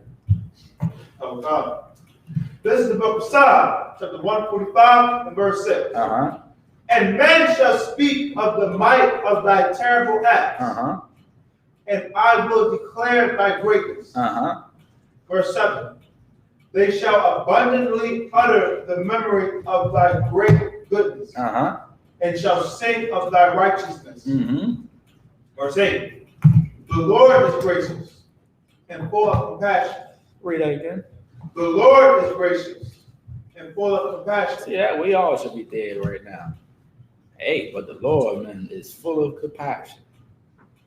So if he is full of compassion, then it would may behoove you to be like him. Okay? And have compassion, show compassion when it comes to your people. Knowing all the compassion he didn't show to you, then you should show it to somebody else. Read on. Slow to anger. Slow to what? Anger. How you know the Lord? How you know the Lord is slow to anger? Please. You're not necessarily immediately punished when you sin immediately. Exactly, right? You gotta think about it like this, right? All right. Do you punish your kids every time and everything they do? No, you don't do it every time. You say, "Oh man, I'm gonna let that one pass." Then before you know it, they keep doing it. They keep doing it. You say, "Okay, damn that is. Hey, where's my belt? You understand me? Now I'm gonna go ahead and spank you, okay? Because now you need it." All right. The Most High is slow to anger, right? The Lord can kill everybody right now if he wanted to. Right? During the time of Moses, he was about to kill all the Israelites. Okay? But he is slow to anger. Why? Because he is wise.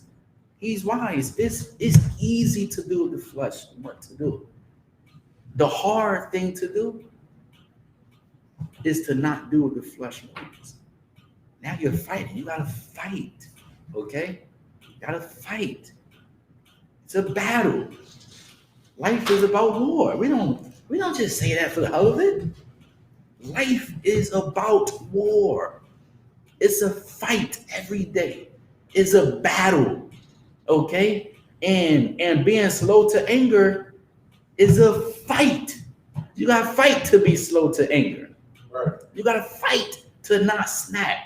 You gotta fight to not kill somebody so you be in prison for the rest of your life. You gotta fight to not snap on your husband or not attack your wife. You gotta fight. All right, you gotta know that your members want you to lose discipline.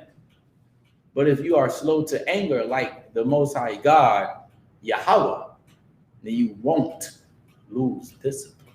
Right. For the Most High God is slow to anger. He is the Father, right? And if he is slow to anger, then you want to look at the Father and learn from him. Okay, don't learn from that woman of yours. Learn from him. He's slow to anger, no sweat. I want to lose my temper, and I want to snap, and I want to whoop his ass, but I'm not. And if you can do that, you'll be able to fight every demon in your mind. Be patient. Be slow to anger. Okay? Because God is slow to anger. Let's read on. Oh God. And of great mercy. And of great mercy. Okay? Show mercy when it comes to your people. Read on. Don't be angry at them all day 24/7. God damn, that ain't gonna help anything. That ain't gonna help anybody. All right? Read on. Verse 9. Uh-huh. The Lord is good to all, Mm-hmm. and his tender mercies are over all his works. Go ahead. Verse 10. Now, that is what makes him so great, right? Because he's so merciful. Listen, you want to learn how to be an excellent brother and an excellent sister? Mercy. Mercy. Gotta show your people mercy. Gotta be slow to anger. Gotta be slow to wrath. You gotta have self-control over yourself. If not, then people in the world, they will move you. You should be moving them. You understand me? You shouldn't let their anger or their demons jump on you. You should let your peace, your mercy jump on them. They say, "Damn, man, I was having a bad day." You ever heard somebody say, "Man, I was having a bad day until I talked to so and so." Man, my day was going all the way down the roof, man. Until I talked to so and so, man. You understand? You can influence somebody. Okay, you can help somebody by your actions, okay, and by how you act, and by how you live your life, and by the mercy that you show your people, your brothers and your sisters. They can be, damn, man, I remember I did this to so-and-so. He told me, don't even worry about it. Hey, Yaka, what's that school you going to? 41 Gad Road? Let me get a flight. Now you're doing something. Okay, read on. So God. Verse 10. All thy works shall praise thee. All right, let's drop that. Let's go to the book of Ephesians, the 4th chapter. All right. I want to get a little more on discipline and self-control. We're going to go to Ephesians 4. And hold on.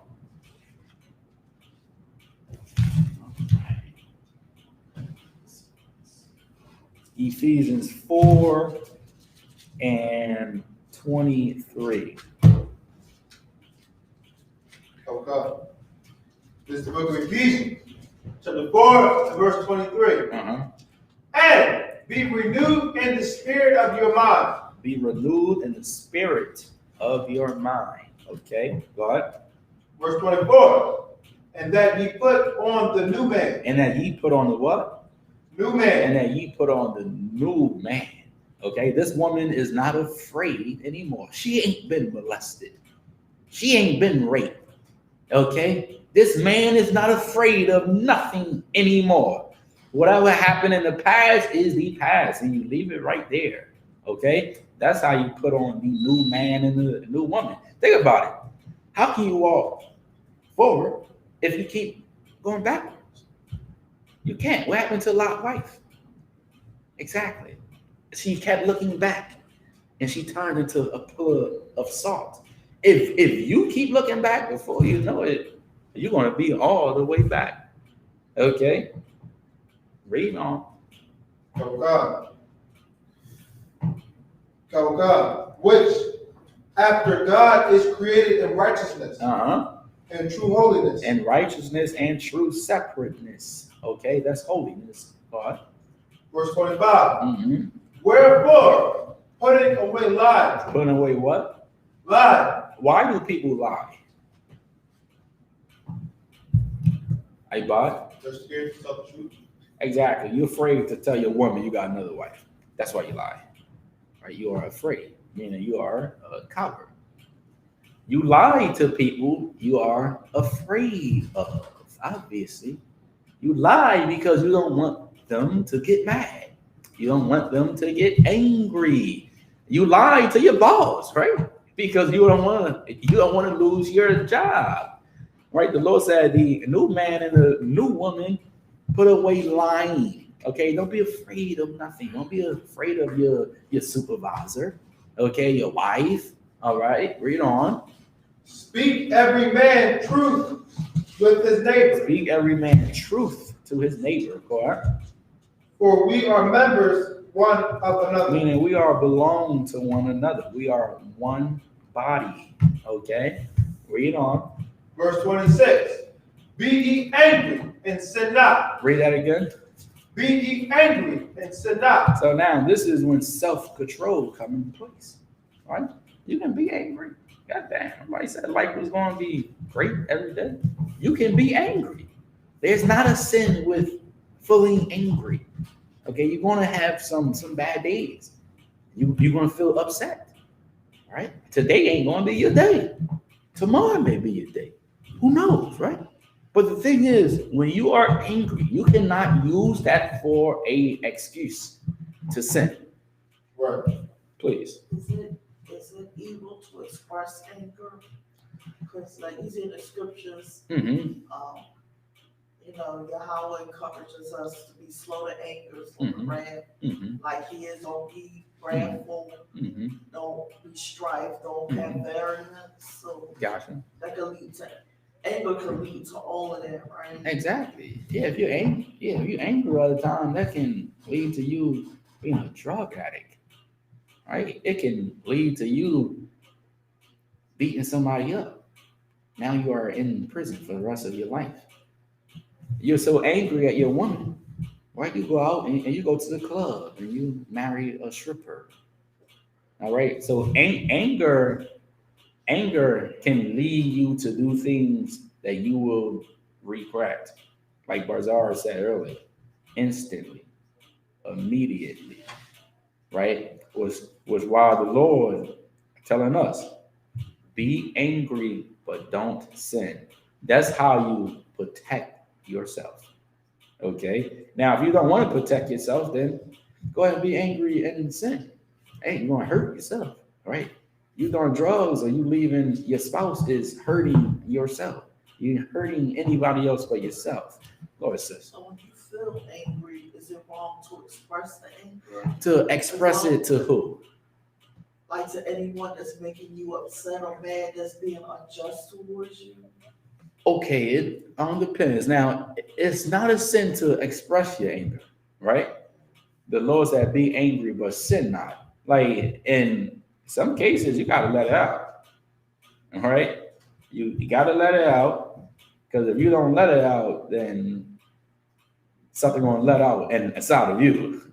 So I'll say you get my point. So you can express yourself like anything. It ain't what you do, it's how you do it. All right. You can also, like, if you're angry and you upset, the perfect thing to do is to get counsel. All right. Don't express yourself to other women or co-workers or people like that can't help you. Now, in some cases, you may have to express yourself to your husband or to your wife. You know what I'm saying? So y'all can somewhat try to be on the same page, right? But you gotta watch who you give that to. You get my point, sis. So it's not a sin, right, to express yourself. The sin is when you take the anger and you use the anger to kill your wife or to kill your husband. Now that's the sin right there. Like the scriptures say to return evil. Paul is telling us don't return evil for evil, but return good unto evil. Exactly. Return evil with good, right? Precept. If any man pleaseth the Most High God, even his enemies will seek to be at peace with him. Right. All you got to do is please Yahweh. Okay, that's all you got to do is control yourself and have discipline. And anybody that's doing evil to you, before you know it, they be calling your phone to seek to be at peace with you. Right, you get my point, right, sis? All right, no sweat. Let's read on. Okay. Verse 25. So verse 26. All right. Let not the sun go down upon your wrath. Read that again. Be ye angry and sin not. All right. Be ye angry and sin not. Go ahead. Let not the sun go down upon your wrath. Okay. Let not the sun go down upon your wrath. Meaning when the sun go down, let it go. Okay. Don't even bring it up. All right. Don't bring up something that happened last week or a month ago. All right. Because if you bring up something that happened last week or a month ago, you ain't forgive the person. Right? You ain't. Because true forgiveness will be for you to not bring it up. Right? So the Lord is saying, listen, man, you got to argue with one another. You're angry, you're upset. The second the sun goes down, you better call your brother or sister before the sun goes down, period. Right? Call your brother, call your sister, talk to him, talk to her. Once y'all talk to one another, let it go. Let not the sun go down upon your wrath. Don't let the sun go down and, it's income tax money. So it's income tax time. So you could just imagine what's about to happen. Yeah, you're going to be nice to your woman for a check. Yes, income tax time. Let me get on my knees and be a servant to her. Y'all going to argue about the money. Who going to claim the kids? Who going to claim who? I'm claiming that and I'm taking all the money for myself. Worry about that. You understand me? Somebody do you evil, the Lord, the Most High, will deal with them. Let not the sun go down upon your wrath. That sun go down, let it go. All right? Read on. Oh God. Verse 27. Neither give place to the devil. Because if you don't, what's going to happen?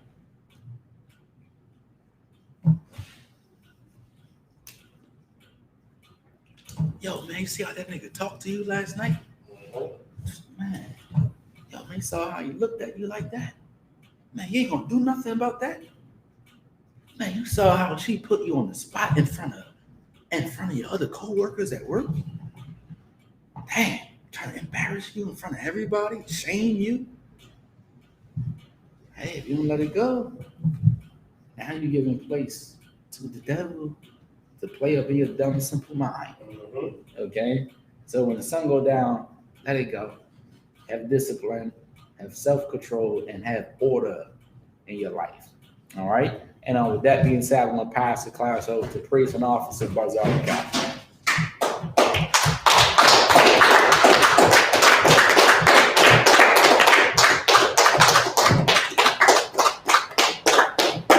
Captain Ahmad, one more hand. It's the ISUPK security announcements. We are the ISUPK, start out of 1 West, 125th Street, Harlem, New York. Rule for new brother and sister. When a new brother and sister comes into the school, they are off limits for 6 months. They are to be saluted only. They are here to shed themselves of the world. If they need transportation, the teacher will arrange it. After 6 months, if a brother and sister has an interest in a particular person, he or she must get permission from the head to speak to a brother and sister. There's another 6 months in which the brother and sister will court each other. After this 6-month period, the brother and sister will get permission from the head to marry. Ties, which is a commandment. You can read about this in the book of Numbers, chapter 18, verses 21. Also the book of Malachi, chapter 3, verses 8 through 10. Ma'ashra means 10 in Hebrew. 10% of every penny of any increase the Lord gives you, give it to the teacher. Priest fund, free will offering for the priest, not mandatory. Whatever sort of amount you would like to give, up and coming holy convocation will be Purim, the 14th day and the 15th day of the 12th month, which is Thursday, February 25th, and Friday, February 26th, 2021. You read about this in the book of Esther, chapter 9, verses 20 and through 31. Remind Akim and Aqua to check the bulletin board in the hallway. If any brother wants to be a trooper in the school, start to wear all black, boots, shirt, pants, headband, and scarf. With that, I imagine this means to stand. Men of Israel, we're going to get a brothers a courteous salute. Men of Israel, I'm out of Shabbat. I imagine. Barak. Yahweh Ba'ashem Yahushua Barak Thumb. Yahweh Sar, which means turn. Sister, I imagine, which means to stand. Men of Israel, we're going to get a sister a courteous salute. Men of Israel, I'm out of Shabbat. I imagine. Barak. Yahweh Shema Adonai Ba'ashem Yahushua. Yahweh, class dismissed.